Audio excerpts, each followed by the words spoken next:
Boa noite, meus irmãos. Que a graça e a paz de Cristo nos cubra ricamente. Gostaria de saudar a cada um dos irmãos que se coloca aqui no templo, atendendo ao chamado do Senhor para a adoração ao seu poderoso nome. Ele quem nos convocou para estarmos aqui. E Ele nos reúne para que louvemos ao seu nome em comunhão, porque Ele nos arrebanhou para o seu povo. Isso é graça, é privilégio, estarmos aqui, nesse local.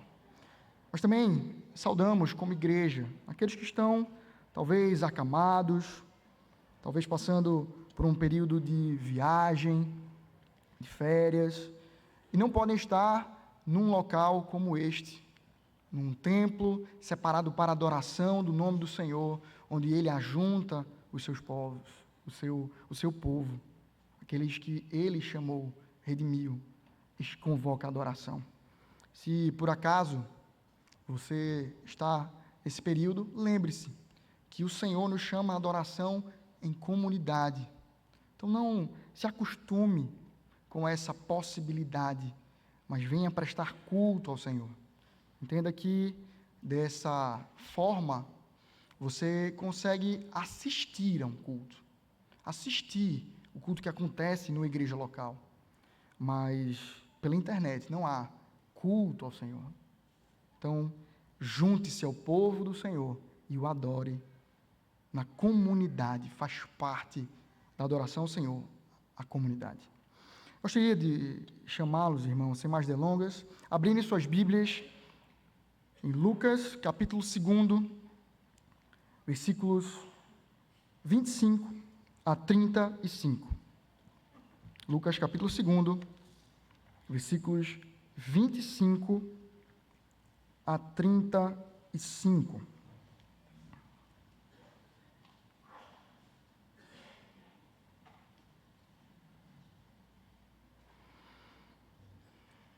Esse é o cântico de Simeão.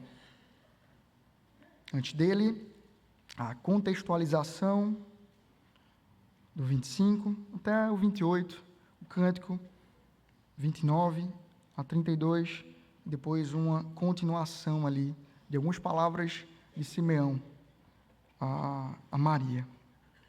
Nós vamos ler todo para entender o contexto do texto, por mais que tratemos no bojo do nosso sermão aquilo que está dentro do cântico, como temos feito ao longo desse período aqui, desse ano, enquanto tratamos sobre o cantar da esperança que a palavra de Deus levanta para nós. Então, diz assim a palavra do Senhor, Lucas 2, versículo 25 a 35. Em Jerusalém havia um homem chamado Simeão. Este homem era justo e piedoso e esperava pela consolação de Israel. E o Espírito Santo estava sobre ele. Ele tinha recebido uma revelação do Espírito Santo de que não morreria antes de ver o Cristo do Senhor. Movido pelo Espírito, ele foi ao templo. Quando os pais trouxeram o menino Jesus para fazer com ele o que a lei ordenava, Simeão o tomou nos braços e o louvou a Deus, dizendo: Agora, Senhor, podes despedir em paz o teu servo, segundo a tua palavra, porque os meus olhos já viram a tua salvação, a qual preparaste diante de todos os povos, luz para a revelação aos gentios e para a glória do teu povo de Israel. E o pai e a mãe do menino estavam admirados com o que se dizia a respeito dele. Simeão os abençoou e disse a Maria, mãe do menino: Eis que este menino está destinado tanto para a ruína como para a elevação de muitos em Israel, e para ser alvo de contradição, para que se manifestem os pensamentos de muitos corações. Quanto a você, Maria, uma espada atravessará a sua alma. Vamos orar? Pai querido, Deus de amor e de misericórdia, obrigado, Senhor, porque o Senhor nos reuniu na tua casa, nos trouxe aqui para adorarmos ao Teu nome, nos trouxe aqui para colocarmos a nossa atenção descansada na Tua palavra e diante dela sermos moldados ao caráter de Cristo Jesus, direcionados a segui-lo, a amá-lo e a desenvolver em nós, no seu caráter, santidade, sem a qual ninguém verá a Deus. É pela habilitação que vem do sacrifício de Cristo, e da implementação do Espírito Santo em cada um que creu em Jesus, que o Senhor nos faz, nos molda, nos abençoa e nos aceita diante de Ti. Por isso, faz isso nessa noite mais uma vez. Aceita o nosso culto, aceita a nossa adoração. Fala a Teu povo, como o Senhor falou ao meu coração, já queimando a Tua palavra. Usa-me, Pai, apesar das minhas debilidades, apesar do cansaço, apesar, Senhor, das minhas faltas diante de Ti, mas que nesse momento o Senhor me omita, para que Tu brilhes a Tua glória, graça, e assim, Teu povo, com ouvidos abertos, corações escancarados para Ti, seja edificado, seja moldado ao caráter de Cristo, inclinado a Ele, vivendo por Ele, com Ele, enquanto o Senhor nos dá vida. Em nome de Cristo que Te oramos. Amém. Irmãos, temos trabalhado cantando a esperança. Esse é o tema dos nossos sermões ao longo deste ano. Estamos no penúltimo destes, porque está acabando o ano. E passamos aqui por várias galerias, na verdade dessa galeria, por várias salas, vários ambientes. Estamos no ambiente da esperança natal, onde podemos perceber a vinda de Cristo sendo anunciada em cânticos que falam da esperança em Jesus. O primeiro destes foi o cântico de Maria, o qual tratamos sobre a esperança no menino, do filho daquela mulher que vem a ser Filho de Deus, nos salvando, nos livrando de todo mal. O segundo, vimos esperança no Filho, e percebemos ali no cântico de Zacarias, ele apontar para o seu filho, João, como aquele que brilharia, um brilho que não era próprio, mas o brilho do seu primo, Cristo Jesus. E vimos o quanto isso nos aponta para uma vida onde nós não somos protagonistas, mas somos figurantes na história da redenção que Cristo movimenta e nos utiliza. Hoje, diante de uma esperança natal, diante de uma esperança de vida, de nascimento, eu gostaria de tratar com vocês sobre uma esperança para a morte. Pensarmos a respeito de que temos esperança para a morte, e entender que morte é essa que o texto nos conclama a termos esperança nela. Irmãos, nós tivemos esses dias o Congresso da Juventude, falando sobre maturidade. Tive a oportunidade de receber alguns amigos, pastores, e tratando aqui, e foi um momento de muito privilégio para a nossa juventude. Nós deixamos os nossos irmãos num hotel, e quando eu fui buscá-los lá, ouvindo a conversa na recepção, escuto duas senhoras falando sobre onde é o Seminário Presbiteriano do Norte. Eu já me tremi todinho, né? Lembrei das provas, dos trabalhos. Onde é a primeira igreja? É perto, dá para ir. E aí me aproximei e disse, nós somos de lá, sou membro da igreja e posso lhe dar alguma direção. Elas iam para a comemoração dos 140 anos da igreja, da SAF, né? Lá no seminário, e o pastor Esdras, que estava conosco, iria também. Então, organizaram de ir com ele no sábado, e eu ofereci carona para elas para virem aqui conosco. Estão aqui as nossas irmãs Marlene e Leia, são da segunda igreja presbiteriana de Itajaí, né, isso, Santa Catarina, e é um privilégio recebê-las aqui. E lembro que vi muita disposição nas nossas irmãs da SAF, pensando ali em como é que eu posso ir para a igreja, será que dá para ir a pé? Eu disse, minhas irmãs, veja, vamos com calma, estou vendo aí a empolgação de vocês, mas posso dar uma carona aí, não é bom que vocês saiam andando aqui por Recife, porque é perigoso. E eu lembrei das palavras da minha mãe, muitas vezes, diante dessa possibilidade de assaltos, de roubo. Uma palavra que talvez você já tenha ouvido, uma expressão. Meu filho, se você for assaltado, entregue tudo, não reaja. Por quê?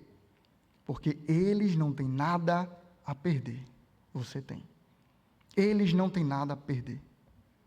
Isso aqui ecoou, muitas vezes, no nosso coração, na nossa mente. E pensando, trazendo talvez um pouco de redenção para essa expressão que é utilizada para o mal nesse sentido. Talvez um chamado de Deus para a nossa vida é não termos nada a perder. É um chamado para entender que o Senhor, quando conquista a nossa vida e nos faz viver para Ele, temos todo o tesouro garantido. E por isso, isso pode ser aplicado a nós no nosso viver, ao dizermos nós não temos nada a perder neste mundo. Mas isso não nos conclama a talvez não temos nada a perder, vou tirar a minha vida. Muito pelo contrário. O chamado da palavra é, na verdade, de uma entrega de nossas vidas para a mortificação do pecado e para que Cristo brilhe em nós. É exatamente esse o conteúdo que Simeão está passando aqui diante do seu cântico, diante da sua vida, diante da reação que ele tem a poder contemplar salvação. Hoje falamos então sobre esperança para a morte. Meus irmãos, o texto ele começa mostrando um pouco da vida de Simeão. Ele contextualiza aqui que em Jerusalém havia um homem chamado Simeão. Eu gosto muito quando a palavra de Deus ela fala algo sobre alguém. A gente não tem o privilégio de poder ter vivido no tempo de que foi escrito a Escritura e talvez Deus ter falado algo sobre nós diretamente. Nós vemos algo que Deus fez por nós. João 17 diz que Ele orou por cada um de nós. Cristo orou por nós. Não somente por aqueles que estão aqui comigo, mas por todo aquele que vier a crer no seu nome por intermédio dessa pregação. Porém, aqui, Deus, na sua santa palavra, que não erra, que não tem pecado, fala algo sobre esse homem, qualifica esse homem, dizendo que este homem era justo e piedoso. Essa justiça e piedade é linkada a algo. Ele é justo e piedoso e ele espera a consolação de Israel. Ele espera o dia em que o Senhor trará consolação, renovo, enviará o seu santo Filho para a salvação de todo aquele que nele crê. E o que nós percebemos aqui de mais qualificação é que o Espírito Santo de Deus estava sobre ele. Ele é preenchido por esse Espírito. Isso é tão claro, é tão evidente, quer ser tão destacado por Lucas, que ele fala mais de uma vez sobre isso. Ele vai dizer que o Espírito Santo estava sobre ele, ele tinha recebido uma revelação do Espírito Santo, que não morreria antes de ver o Cristo, e de novo, movido pelo Espírito, ele foi ao templo. Talvez a gente já possa até arrancar uma aplicação aqui, enquanto a gente está contextualizando. Quando Cristo nos chama, coloca o seu Santo Espírito, nós somos movidos pelo seu Espírito. Aí, onde quer que Ele nos direcione. E aqui, Ele é movido ao templo. Quando os pais, então, entram e parece que muda a câmera, e agora, depois de ter mostrado um pouco sobre Simeão, mostra a família de Cristo, José, Maria e o seu filho, que se você perceber no capítulo, versículo 21, tinha acabado de ser circuncidado, e agora, como diz a palavra, os pais trouxeram o menino Jesus para fazer o que a lei lhe ordenava, apresentar o seu filho diante de Israel, diante do templo. E nessa oportunidade, Simeão toma dos braços daquela mãe o seu filho. Eu acho esse texto curiosíssimo.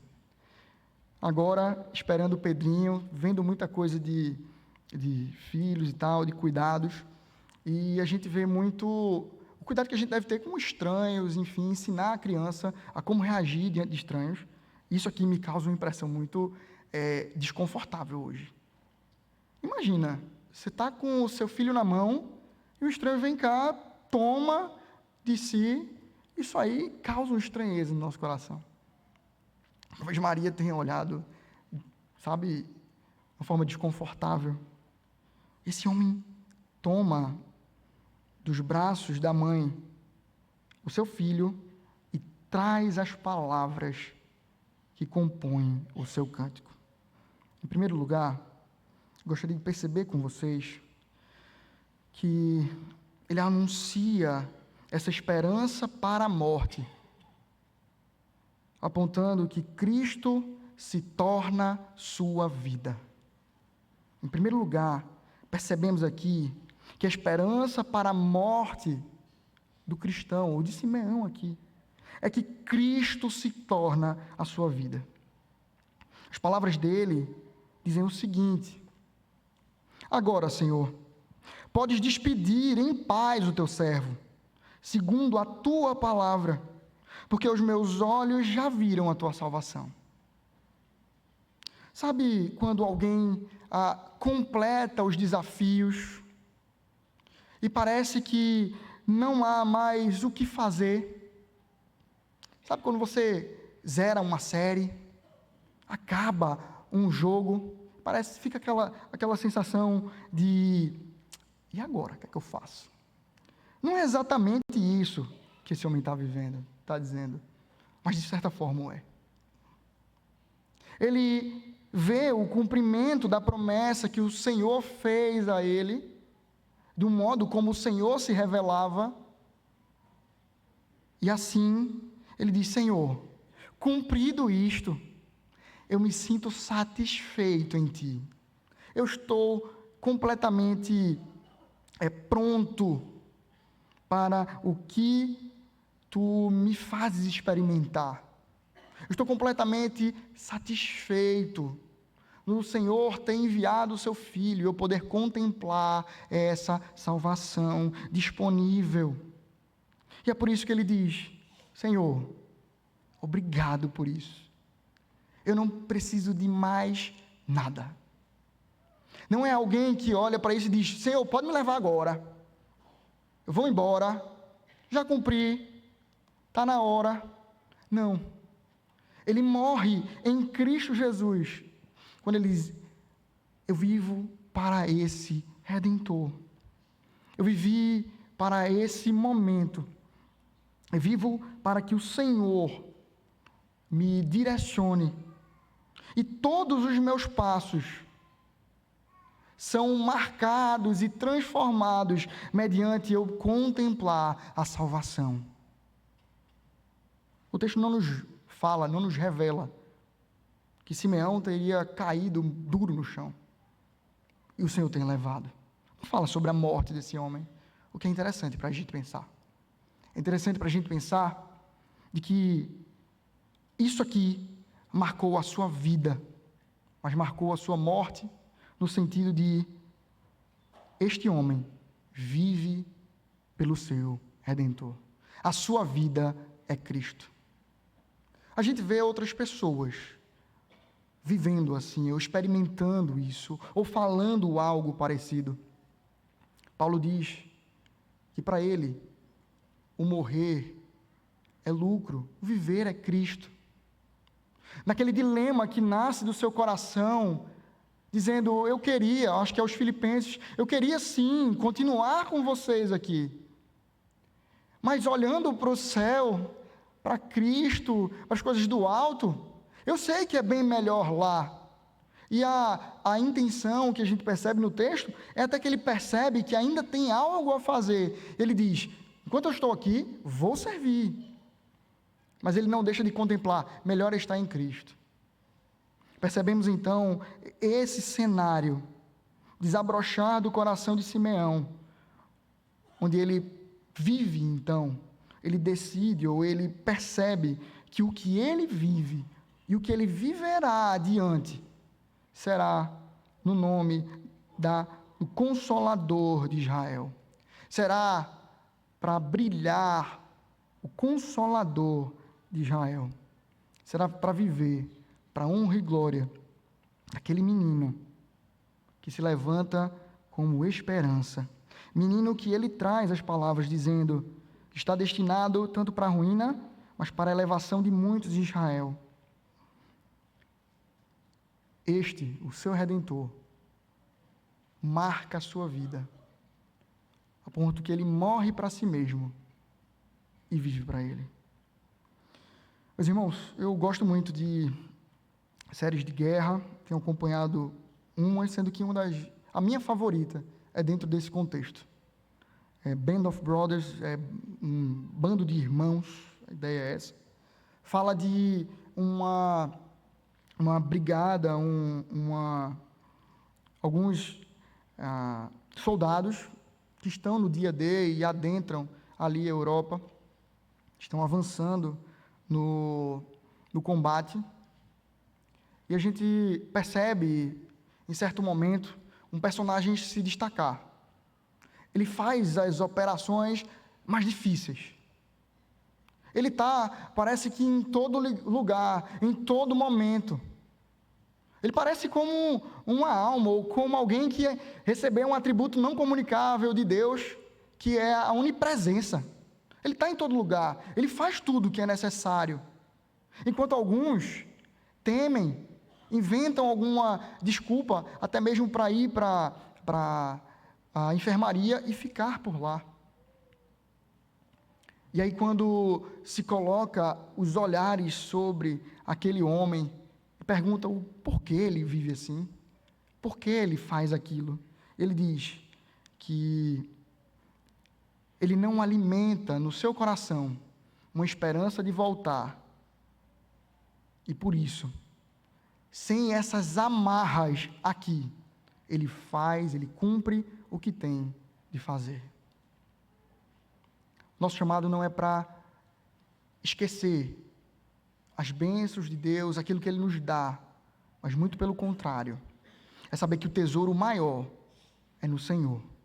E que aquilo que Ele nos dá agora é fruto de Sua graça, do Seu amor, do Seu cuidado para conosco, para que a gente administre bem, para que a gente viva para Ele, mas que nisso não estão os nossos tesouros. O nosso tesouro está no céu. Quando Cristo nos chama para viver para Ele, Ele nos chama para morrer para este mundo.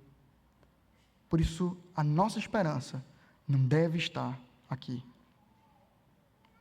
E talvez, ao ouvir isso, o nosso coração se embrulhe e pense: o que é que eu devo fazer de diferente? O que é que eu preciso mudar? Será que eu estou valorizando minha família além do que o Senhor? Será que eu devo mudar o modo com o que eu me relaciono? Mudar de trabalho? Sei lá. Abandono a advocacia, abandono a engenharia, a minha empresa, e vou me matricular no seminário? Meus irmãos, a ideia não é por aí. Recentemente, um amigo meu, ele trocou de carro. Teve a grata bênção do Senhor de poder trocar. E o carro que ele trocou é um carro que bebe mais, é um carro que consome mais combustível. E ele precisa, do mesmo jeito, da mesma forma, sair da sua casa e chegar ao seu trabalho costumeiramente, todos os dias, rotineiramente. Talvez, a priori, a gente pense, então ele vai gastar mais. Porque com um carro que consome mais, e ele fazendo a mesma coisa, ele gastará mais. Conversando com ele, a ideia que ele passou é: Pedrinho, eu vou com o pé mais leve. Eu tenho muito mais atenção agora para ir com o pé mais leve, para que eu possa melhorar o consumo e não gastar tanto quanto poderia. Perceba que ele está fazendo a mesma coisa, indo para o mesmo lugar, mas que agora o trajeto é um pouco diferente. A maneira é diferente. Da mesma forma, o Senhor nos chama a viver talvez as mesmas situações. A partir do momento que eu vivo para Cristo, isso não vai significar que Ele vai transformar minha família, transformar meu trabalho, transformar a minha escola. Me converti, então agora todos se converterão ao meu redor. Perseguição não virá. Não. Talvez o ambiente seja o mesmo. Vai ser o mesmo trânsito. Vai ser o mesmo trajeto. Mas nós funcionaremos diferente. O Senhor nos chamou para, na nossa realidade, vivermos o Evangelho e morrer para nós mesmos. Em Cristo, a nossa morte é decretada. Ele morreu a nossa morte para vivermos sua vida. Paulo, tratando sobre isso, ele vai considerar que nós morremos para o pecado, morremos para nós mesmos, quando Cristo assume o volante da nossa vida. Por isso, meus irmãos, a ideia não é que tem que mudar tudo, mudar as circunstâncias. O que precisa transformar, ou o que precisa ser transformado pela presença de Cristo, é o meu e o seu coração. Somos nós que temos a necessidade de nos transformar, nos adequar a Cristo, de entendermos que morremos para nós mesmos, para as nossas vontades, e vivemos agora para a sua vontade. Vivemos agora a vida que é de Cristo, vivida e experimentada diante do Pai, vivida e experimentada em oração, sabendo que a minha vontade, como diz Cristo, é satisfazer a vontade do meu Pai, dobrar as nossas vidas, a sermos aquilo que a palavra de Deus nos chama, cristãos, pequenos cristos, imitadores dele. Temos tratado sobre esperança para a morte. Vimos, em primeiro lugar, que Cristo se torna a nossa vida. E percebemos isso como um aspecto pessoal da morte em Cristo. Porém, em segundo lugar, a nossa esperança para a morte, ela também descansa em nós trazermos a missão de Cristo para nós. A sua missão, a missão de Cristo Jesus, se torna a nossa missão. Nós não vivemos para cumprir os nossos desejos, as nossas vontades, bater as nossas metas, mas as metas, as ambições e a missão de Cristo adere-se ao nosso coração. Deve ser adotado por nós, enquanto fomos adotados pelo seu sacrifício. Leia comigo, meus irmãos. Na verdade, peço para que os irmãos leiam o versículo 31 e 32. Diz assim: a qual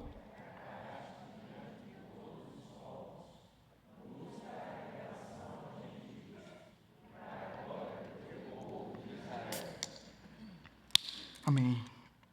Percebemos aqui que, de uma forma didática, enquanto Simeão olhava para ele, ele mesmo muda o foco.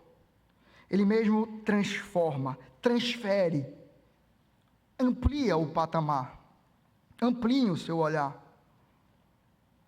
Ele disse, em primeiro lugar, que ele poderia morrer, porque a salvação foi disposta a mim. Ele me salvou, ele atuou na minha vida. Porém, talvez ele levante um pouquinho os olhos do seu umbigo. E ele não estava fazendo isso de forma, como nós usamos essa expressão, de forma egoísta. Mas ele levanta o seu olhar de si e percebe agora a vastidão, a densidade dessa salvação disposta. a qual ele está incluso, ele está no meio. Eu gosto muito de praia, e eu gosto daquela praia onde a gente vai, só tem a gente ali. Para mim esse é um bom ambiente, traz paz, né? Não tem o pessoal ligando um som aleatório e ruim muitas vezes para nos aperrear. Para mim essa é uma imagem fantástica, né? Mas talvez, pensando nessa situação, talvez Simeão tivesse chegado sozinho, chegou cedo na praia, viu lá, não tem ninguém, e começou a curtir aquele momento, e talvez ler um livro. E aí, enquanto ele está ali envolto naquela leitura, sabe quando as coisas param ao nosso redor? E aí ele levanta os olhos do livro e percebe que agora tem uma multidão. Tem muita gente ao seu redor. Ele não está mais sozinho ali. Talvez chegou um cara chato com um som mais alto, querendo impor o que ele escuta para todo mundo ali. Aí depois vem outro. Enfim, há uma multidão ao redor. É como se ele levantasse o seu olhar e percebesse isso. Há uma multidão, a qual preparaste diante de todos os povos. E essa multidão é interessante. Ele não vê somente aqueles que são adequados a ele, as 12 tribos de Israel, os seus irmãos, mas ele vê aqui isso ampliando para todos os povos. Não é somente aqueles que sou achegado, mas essa salvação está disponível a todos os povos. Algo que contemplamos quando Cristo abre a sua ceia, abre a sua amplitude ali, para que pessoas de todos os povos ouçam a sua palavra, e ouçam no seu idioma natal, quando ele faz isso em Pentecostes, quando é distribuído Evangelho da graça. Aqui nós percebemos Simeão tendo essa perspectiva, a fagulha de que aquilo acontecerá, que Cristo vem salvar, não só o judeu, não só aquele que já está na igreja, que cresceu comigo no departamento infantil, mas também talvez o vizinho do outro lado, talvez o meu vizinho, talvez aquele que a priori a gente olhe com um olhar estranho, a gente nem goste. Cristo vem salvar a pessoas de todos os povos. A gente percebe essa indicação de todos os povos, cumprir a profecia de Isaías 52:10, afirmando essa salvação além da redoma ali de Israel. Essa salvação, ela tem sim seu aspecto coletivo. E quando nós dizemos isso, eu gostaria de enfatizar uma questão. A salvação é pessoal. Cada um de nós, é relação direta, personalíssima. Sabe quando você ganha um ticket para entrar em um determinado local, um resort, e diz, você não pode passar para ninguém não, é só você. Se você não for até tal data, perde. A ideia é essa, é você que recebeu, está com o seu nome lá. Porém, ele nos coloca junto de muita gente. E diante disso, eu gostaria de lembrar que a salvação é pessoal. E ele salva cada um de nós. E por isso, não é porque o meu pai é crente, minha família é quase que proprietária da igreja. Nós colocamos os tijolos lá, porque eu sou filho do pastor, já vou dizendo a Pedrinho aí na barriga, deixa dessa conversa fiada. Não é porque eu sou filho do pastor, filho do presbítero, que eu vou ser salvo. É pessoal, Cristo te salva. Mas ele salva e coloca dentro desse aspecto coletivo, para você dividir a vida na igreja local, com o povo de Deus.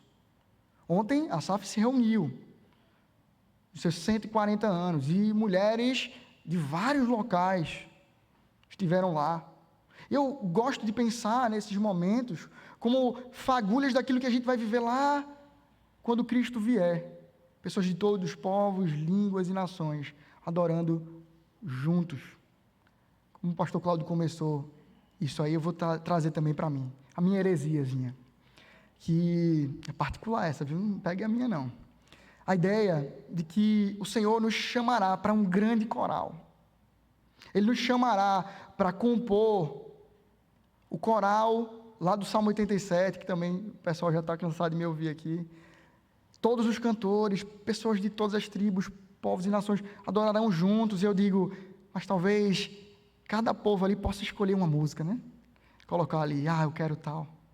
E a gente louvando ao Senhor nessa comunidade, mas também com as nossas expectativas, com as nossas a nossa unidade ali, a nossa individualidade, louvando ao Senhor conjuntamente. Meus irmãos, o Senhor abre a sua salvação para todos os povos. Ele disponibiliza salvação para todo aquele que nele crê. Isso não se dá por sobrenome, isso não se dá por CPF, por local, CEP, mas isso se dá por conhecer a Escritura Sagrada e nela conhecer um Cristo que se revela Salvador e se revela em eu morrer nele, para que ele viva em mim, a qual preparaste diante de todos os povos, luz para a revelação aos gentios e para a glória do teu povo de Israel. É interessante pensar que ele chama a luz aos gentios e a glória para o povo de Israel. Essa glória destinada ao povo de Israel não é simplesmente querendo dizer esse povo é melhor, mas é que para Israel, que foi chamado para ser sacerdote desse Senhor, para ser essa luz que brilha aos gentios, confunde-se então a glória de Deus com este povo, no sentido que eles vivem para a glória desse Deus. O objetivo do seu Israel é a glória do Senhor, então se confundem. A comunidade dos santos tem na sua vontade, impressa a vontade da glória do Senhor. Por isso, vivem nesse anúncio. A palavra então, meus irmãos, nos chama a essa unidade. Nos chama a vivermos juntos para a salvação. E nos chama a morrermos para a missão de Cristo. Ou em nome da missão de Cristo. Alguns dos aspectos comunitários que percebemos aqui é que a palavra de Deus nos chama para morrer pelos nossos irmãos. Quantos aqui estão dispostos a morrer pelo irmão? Às vezes, se olhar até os de sangue, a gente diz, não, Senhor, me poupa aí, leva ele mesmo. Nós somos chamados a morrer pelos irmãos. Isso se dá em amar a igreja. Isso se dá em se gastar com o outro e pelo outro. Conversando ontem com a juventude sobre a maturidade e a resolução de conflitos, eu lembrei de que o pastor ele é chamado a cuidar, a apacentar as ovelhas. Eu trouxe uma ilustração pensando sobre o pastor chamado para limpar, dar banho nas ovelhas. E talvez, às vezes, limpando, fazendo o trabalho, talvez pegando alguma pata que estava machucada, colocando um mertiolate que arde, aquela reação ali traz à ovelha certo tipo de ardor e desconforto, e você receber um coice com a outra perna. E você está disposto a sofrer pelo seu irmão. E você está disposto a se anular os seus gostos, as suas vontades, o seu conforto, às vezes, para contemplar a dor, o sofrimento, e às vezes não, a alegria, mas principalmente a santificação do próximo, enquanto o Senhor nos usa um ao outro para afiarmos ao molde de Cristo Jesus, para crescermos nessa graça. Nós precisamos morrer pelos nossos irmãos, todos os dias, entregando um pouquinho de nós, às vezes muitinho de nós, o nosso sono, a nossa paciência, para ver desenvolver. Isso é vivido em casa, muitas vezes. Isso é lindo, isso é maravilhoso, isso é necessário. Os pais devem se desgastar no discipulado dos seus filhos. Mas Deus também nos chama a vivermos isso no aspecto da igreja. Eu trago o meu testemunho pessoal de que meus pais não fazem parte dessa igreja e recebi nessa igreja pais e mães. Muitas vezes abriram suas casas para que eu pudesse dormir lá com os meus amigos, comer, passar tempo. E às vezes se gastaram em ensinar um menino que não tinha o direcionamento do Senhor: Pedro, não vai por aí. Quantas vezes, na relação conflituosa que temos aqui, nós nos anulamos aqui e queremos botar as coisas para debaixo do tapete para poder não passar uma má impressão. Eu não quero ferir aquela pessoa, talvez eu perca ela assim. E quantas vezes eu fui confrontado com o meu pecado, mas adotado por essa igreja, e encaminhado os passos para a santificação. Eu conclamo essa igreja mais uma vez, amando a igreja, dizendo: como fizeram a mim, façamos com outros. No nível dos amigos, façam amigos intencionalmente para isso. No nível de pessoas mais experientes, se disponibilizem a amar ao próximo mais novo, amando, agarrando aquela vida, trazendo para dentro de sua casa. Vejo algumas pessoas assim, aqui, que fizeram isso comigo. Façamos mais. Adotem filhos em oração. Percebam a dor do outro, o progresso do outro, e se coloque como meio de bênção na vida daquela pessoa. Desafie o seu coração a viver a missão de Cristo, de apacentar ovelhas, de pregar o evangelho da graça, de anunciar o caminho de paz com Deus. A salvação é particular, mas é para um povo todo. A salvação é de pecadores como eu e você. Que a gente não se coloque orgulho diante dos nossos olhos, diante das nossas palavras, mas que a gente possa, descansando no Senhor e fitos em Cristo Jesus, sabendo o que Ele fez por nós, anunciar isto e fazer com que outras pessoas sejam edificadas pela palavra que nos edifica.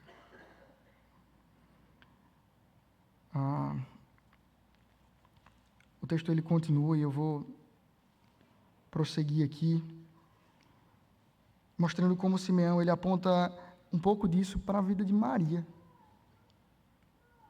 Um pouco dessa aplicação na vida de Maria. E após o cântico ele diz: e o pai e a mãe do menino estavam admirados com o que se dizia a respeito dele.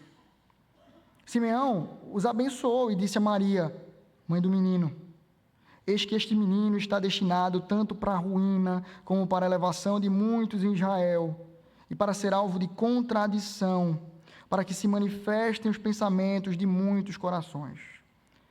Como alguém que ama o aconselhamento bíblico,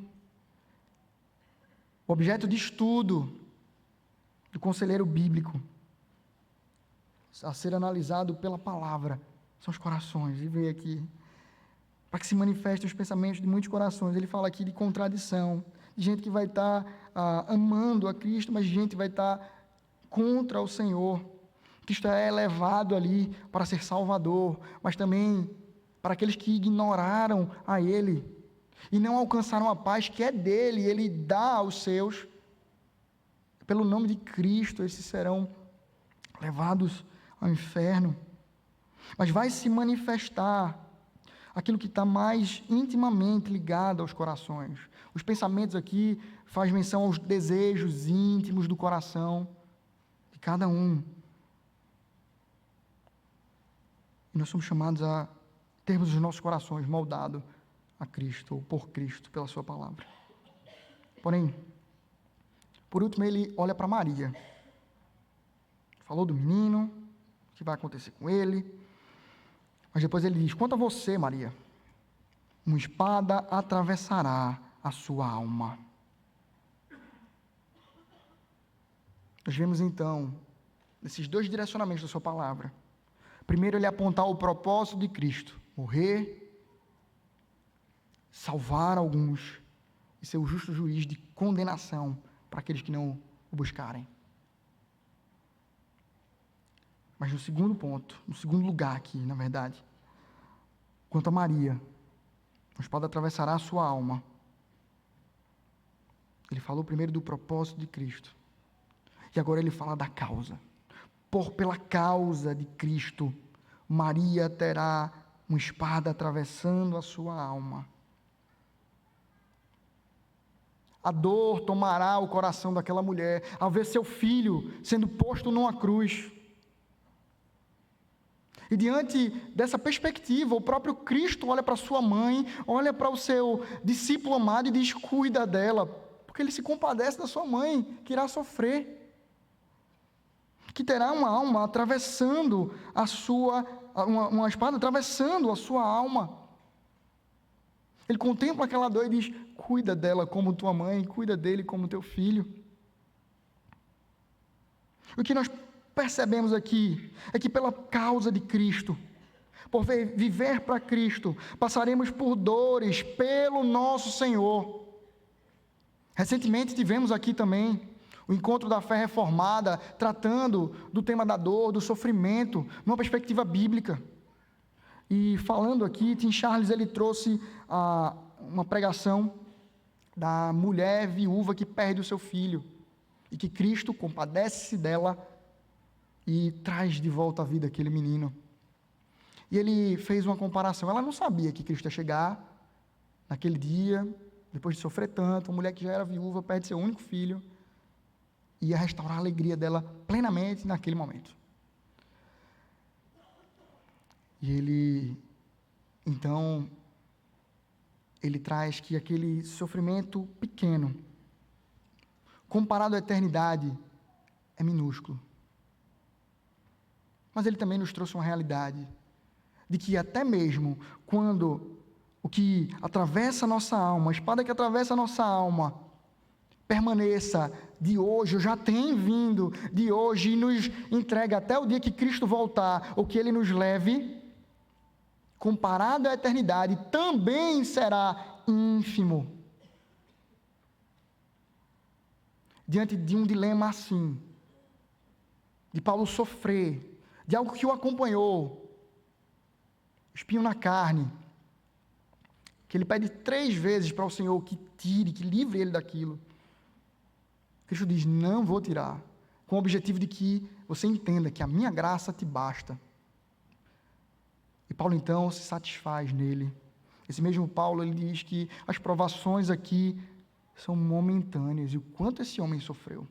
Foi açoitado, adoeceu, a ponto de que, em um certo período do seu ministério, nem é mesmo ele que está escrevendo as suas cartas. Alguns dizem que a sua doença, algo que o acometeu, fazia com que ele não tivesse mais a condição, a ponto de que ele pede para um emanuense escrever aquilo, e no fim ele assina como a comprovação da sua carta. Esse homem que padeceu pela igreja, sofreu naufrágios, ele diz que as dores passageiras daqui não se comparam com a glória do porvir. A espada atravessou a alma de Maria. E muitas vezes ela está encravada aqui na nossa alma, no nosso coração, nos fazendo sofrer. E a gente às vezes questiona, por que Cristo? E vem o poeta e diz que a dor coopera para o meu bem. Tu dominas o mar, todas as coisas. Tem poder para nos salvar e nos fazer te querer mais. Mais do que a vida, eu quero um lar para onde eu possa ir. Um lar eternamente. E Cristo tem nos preparado lá eternamente. Para que a gente viva para Ele, que na verdade a gente viva Ele e viva a sua missão. Ele nos chama a abandonar uma vida ensimesmada e assumir a vida de Cristo. Nós devemos morrer para nós mesmos e viver para Ele. Esse é o caminho da graça que o Senhor nos chama. Meus irmãos, Paulo então, ensinando ao seu filho na fé, Timóteo, capítulo 6, versículo 12 da primeira carta, ele continua ainda, mas ele começa dizendo o seguinte, conclamando o seu filho, o qual ele na segunda carta vai dizer, eu combati o bom combate, na perspectiva de que ele sabe que irá padecer, que o Senhor o levará. Mas o convite da primeira carta ao seu filho é, combata o bom combate, tome posse da vida eterna. O combustível que leva o seu filho a combater o bom combate é olhar para a vida eterna, onde Cristo viverá conosco. E nós reinaremos com Ele eternamente, acompanhados dos nossos irmãos, que estarão lá conosco, na comunidade dos santos, adorando como um só povo, a um só pastor e redentor das nossas almas, Cristo Jesus, o menino que nasceu na plenitude dos tempos, morreu e ressuscitou, que voltará para nos levar. Meus irmãos, diante das verdades que a palavra de Deus levanta aos nossos corações, gostaria de pensar com vocês alguns desafios para o nosso coração, para que a gente experimente hoje e agora. Nós percebemos um aspecto pessoal dessa salvação, onde nós somos chamados a morrer por Cristo. Porém, na contramão de Cristo, ou na direção do mundo, existe um Deus sendo levantado. Um Deus que a gente pode chamá-lo de conforto, bem-estar, e tantos outros nomes que a gente pode levantar e elencar, que todos eles apontam para a mesma coisa.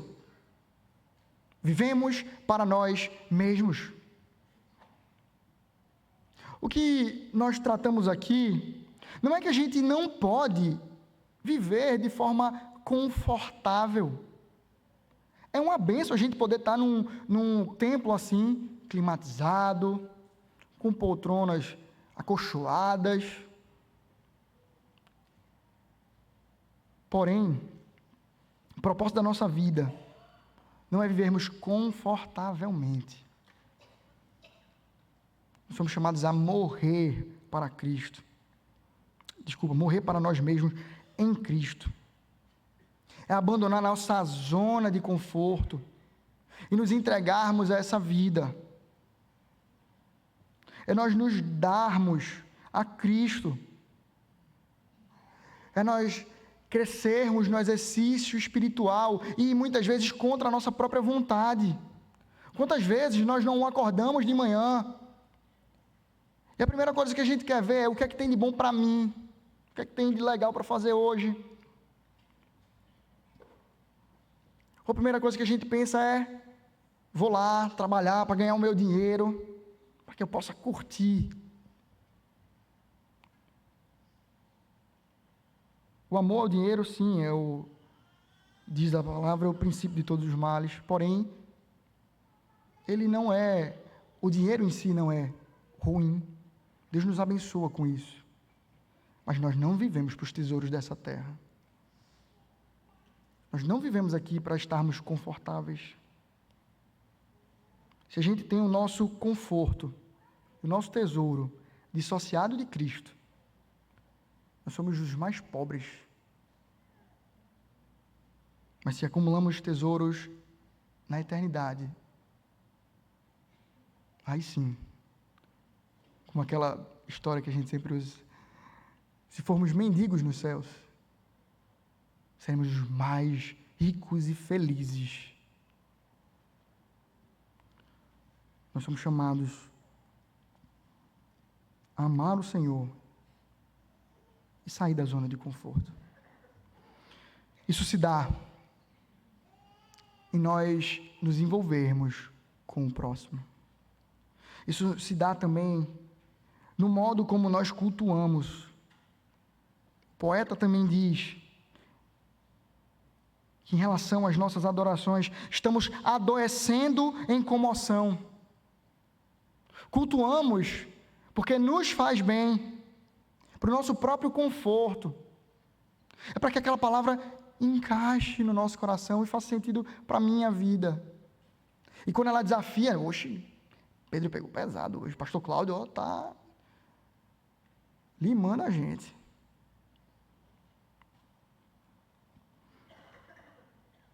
Nós somos chamados a sermos moldados e lapidados, a fim de que Cristo seja esculpido em nós, que Ele viva, que nós morramos. Vimos também, meus irmãos, que nós somos chamados a viver no meio da comunidade dos santos. Fomos chamados a viver a missão de Cristo. Essa missão se dá em nós propagarmos o Evangelho, anunciarmos a sua graça, nos gastarmos pelo outro, a nos envolvermos em discipulado. Meu irmão, se nós não temos discípulos, isso nos deve chamar a atenção e nos chocar, porque Cristo chamou os seus discípulos para serem discipuladores. E, meu irmão, os primeiros discípulos são os nossos filhos, é a nossa casa. No acampamento de casais, o pastor Cláudio ele compartilhou uma experiência que ele teve com outro pastor, enquanto ele era novo ainda no ministério. Chegou o pastor, como é que a gente vai dar conta de tanta gente diante do Senhor? E o pastor mais experiente disse, Cláudio, se eu conseguir apresentar a minha família fiel a Cristo, me dou satisfeito. Isso é uma verdade, que bênção.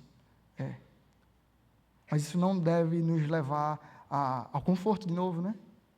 Dizer, então, já fiz com a minha família, tá bom demais. Deus nos chama a adotar pessoas em discipulado, a vermos progredir, a levar os coices dessa intimidade, a se gastar pelo outro. Então, meu irmão, desafie o seu próprio coração, desafie o seu próprio conforto, abra a mão do seu conforto para cuidar do outro. No meio do seminário, entre pastores, a gente sempre diz uma coisa, quando a igreja está muito tranquila, isso aponta mais para o pastor do que para a igreja. Porque, na verdade, eu acho que é o pastor que ele não conhece a igreja. Porque onde tem ovelha, tem problema. E não é por causa de vocês, não, é por nós também. Porque onde tem homem, tem problema. Mulher também. Onde tem ser humano, tem problema. O pecado está aí e mela as nossas relações. Então, meus irmãos, nos gastemos uns pelos outros. Jovens, adotem os adolescentes, chama para sair, tomar um café. Tem uma geração que gosta bastante de café hoje em dia, vê que legal, dá para a gente fazer isso. Se interessa pelo outro. Adultos, façam assim também. Falando sobre o culto, lembro uma vez de um professor dizer, tratando sobre o incômodo de pessoas mais velhas com crianças no nosso culto enquanto choravam, ele dizia que o choro de uma criança no culto deve ser a música que canta aos nossos ouvidos, dizendo que o Senhor tem sido fiel e feito multiplicar a sua igreja. Não nos incomodemos com os pequeninos, pelo contrário, nos envolvamos com eles, façamos com que eles conheçam a Cristo através da palavra que é pregada nessa igreja, mas da comunhão que é vivida nessa igreja. Temos um departamento infantil maravilhoso, talvez referência para o nosso país.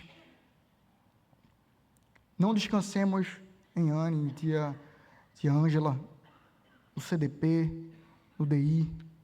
Nos envolvamos com as nossas crianças. Tem ministérios para isso, fortes e corajosos. Desafio a igreja. Cadê o das meninas? Clube das Luluzinhas, sei lá, bota o nome melhor do que o meu. Vamos trabalhar a feminilidade das nossas meninas. Quanta gente está solta aí, eu trago um clamor do meu coração. Porque a gente precisa de liderança para grupo pequeno. A gente esbarra em não ter esses líderes e tanta gente está aí solta. Vamos se envolver. Vamos se gastar. E eu preparei uma para os idosos também, da nossa igreja, os mais velhos. Como Paulo diz a Timóteo, trate os mais velhos como se fossem seus pais, seus avós. E muito respeitosamente, eu trago, meus irmãos, uma aplicação do Senhor para a nossa vida. Muitas vezes, vocês já se sentem, talvez, inúteis, ou que já combatiam o bom combate, e às vezes se reservam o direito de somente esperar a vinda de Cristo, Ele nos levar. Meus irmãos, vocês são importantes. Temos lido um livro no nosso discipulado, que é Lado a Lado, e ele fala sobre dois aspectos. De que, por um lado, nós somos necessitados, e depois somos necessários. Meu irmão, com a sua vida vivida para o Evangelho e para Cristo, você pode brilhar a Cristo para os mais novos, ser luz, ser orientação. Quanta experiência você não tem em Cristo para dizer, aquele caminho é mau, aquele caminho é o bom. Envolva-se. Se Cristo te deu ainda mais dias, então gaste eles todos em Cristo e em prol da igreja. Não ache, meu irmão, que você está velho demais. Não ache que você já se aposentou do discipulado, da responsabilidade como igreja, meu irmão. Vocês são luz para as nossas vidas. Quantos de vocês nos inspiram a seguir a Cristo como vocês o seguem? Por isso, meus irmãos, que isso seja um incentivo ao vosso coração, para que vocês continuem a brilhar a Cristo com o seu viver. Enquanto aguardar a vinda de Cristo, viva fielmente, testemunhe da fidelidade e provisão de Deus para a igreja na sua vida, com o que Ele tem feito em você, no meio daqueles que te rodeiam. Você tem muito mais a contribuir. Você tem propósito de vida. E é Ele mesmo que nos deu esse propósito, Cristo, o menino. O seu propósito de vida, de brilhar a Cristo, é o mesmo do bebê mais novo dessa igreja. Aqueles que ainda estão no forrinho. Anunciar a graça e a glória de Jesus, até que Ele venha, ou até que Ele nos leve. Meus irmãos, se precisamos levar para o aspecto positivo, não temos nada a perder, porque Cristo é tudo para nós. E não é nem que nos tire Ele das nossas mãos. Não há quem nos tire das mãos dele. Que vivamos Cristo e morramos para nós.